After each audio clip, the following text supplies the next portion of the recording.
It's important to get your facts straight first and do your own personal research. Now, I may be a day late and a dollar short on this one because Columbus Day happened just a little bit ago, but my algorithm keeps showing all of these Columbus Day remarks, and for some reason, in the last 5 or 10 years, Columbus has become much more of a villain than he has been a leader, an adventurer, and a hero. And I want to make sure that I'm not here just to defend anybody, but we need to make sure that we're doing personal research and not just believing the headlines. If you're making your worldview just whatever today's headline is, you've got the absence of an actual real worldview. So Christopher Columbus set on his voyage, and the real thing that we get is that we say, oh, look at him, he brought plagues and slavery and oppression to the New World. Well, when he arrived in the New World, read the documentation.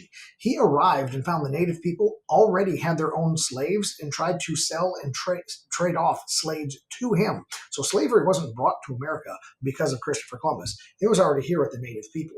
And then you think, oh, look at all the atrocities that he caused. Well, the first real conflict with any of the native people didn't happen until 12 years after his maiden voyage, when other Spaniards not related to Christopher Columbus followed his path and came to the New World. So other people that was not him came and brought some evil atrocities.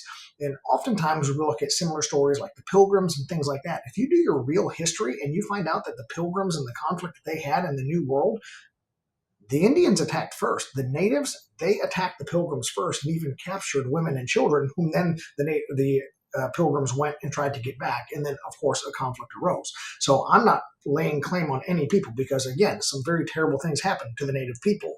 But we have to get our facts straight. We can't just believe the headline. So no matter what the issue is, whether it's a current political campaign race, we can't just sit here and believe the contamination and the smearing that is happening to all kinds of other people.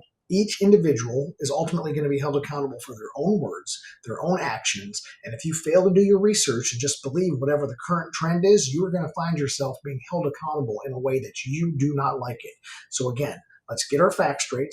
Let's stop trying to just blast everybody that's been a hero. Christopher Columbus was not perfect, but he set out on a mission based in Christianity to convert people in other areas of the world, which is a pinnacle thing to do for salvation, for spreading good news, spreading the gospel, spreading benefits, spreading resources. And he was going to take any findings of gold and silver that he had and donate it so that it could be used for good. So please do your research. Don't slander our heroes. Don't let yourself be slandered due to false facts, and rise above the negative influence and all of these quick, flashy 24 news cycles, labels, and titles. I think you're going to find a much better life if you just take the time to avoid the hate, avoid the evil, do the research yourself, and trust in the positive, believe in the positive, and be the positive in the world.